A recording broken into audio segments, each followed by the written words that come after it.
అన్న కాంగ్రెస్ పార్టీ అధికారంలోకి వచ్చింది. రేవంత్ రెడ్డి గారు ప్రమాణ స్వీకారం చేయబోతున్నారు. మీకు ఎట్లా అనిపిస్తుంది? చాలా సంతోషంగా ఉంది బ్రదర్. రేవంత్ రెడ్డి గారితో పాటు చాలామంది రేపు ప్రమాణ స్వీకారం చేస్తారు. అందరూ కూడా అంటే రాష్ట్ర ప్రజలు ప్రమాణ స్వీకారం చేస్తారు.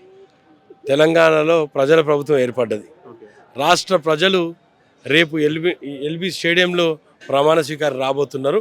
వాళ్ళందరూ ప్రమాణ స్వీకారం చేస్తారు. రేపు ప్రముఖులు చాలా మంది రాబోతున్నారు అంటున్నారు. చంద్రబాబు నాయుడు కానీ, మన కేసీఆర్ కానీ, మాజీ సీఎం రాబోతున్నారు అన్న. మరి అందరికి కూడా ఆహ్వానాలు పంపిస్తున్నాము. సరే, ఇక వాళ్ళ ధర్మత, వాళ్ళు వస్తే వాళ్ళు మంచిదే అనుకుంటాము, రాకపోతే వాళ్ళ ఇష్టం అనుకుంటాం. ఈ 6 గ్యారెంటీలు ఏవైతే ఉన్నాయన్న ప్రజల్లోకి అమల్లోకి 100% 6 గ్యారంటీలు అనేది ప్రజల నుంచి వచ్చిన డిమాండ్స్ తోటి మేము తీసుకునేది తప్ప అవి 6 గ్యారంటీలు కావు. 6 డిమాండ్స్ పబ్లిక్ నుంచి ఉత్పన్నమైన డిమాండ్లనే మేము గ్యారంటీల కింద తీసుకొచ్చి గ్యారంటీగా ఆ డిమాండ్లన్నింటినీ కూడా రేపు ఖచ్చితంగా అమలుపరిచే విధంగా మేము కోషిష్ చేస్తాం.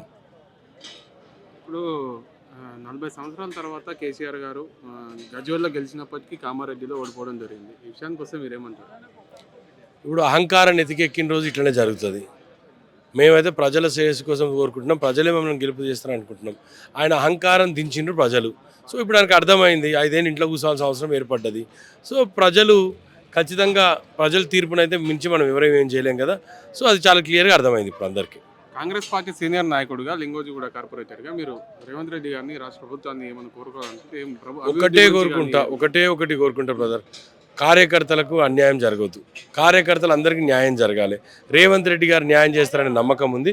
ఈ రాష్ట్రంలో ఖచ్చితంగా కాంగ్రెస్ ప్రభుత్వం వచ్చింది కాబట్టి మంచిమైన సుస్థిరత పాలన ఇవ్వాలి, ప్రజలందరూ మేలు జరగాలి. ఎట్ ద సేమ్ టైం నేను ప్రతిపక్షాన్ని కూడా కోరుకుంటున్నా, ఎస్ డెఫినెట్గా మీ సూచనలు సలహాలు అవసరం ఈ ప్రభుత్వానికి. తప్పులు జరిగితే చెప్పండి, మేము సరిదిద్దుకుంటాం. కానీ అన్నెసెసరీ అన్కన్స్ట్రక్టివ్ అపోజిషన్ అనేది మంచిది కాదు. కన్స్ట్రక్టివ్ అపోజిషన్ ఉంటే బాగుంటుంది, మేము యాక్సెప్ట్ చేస్తాం దాన్ని. Thank you.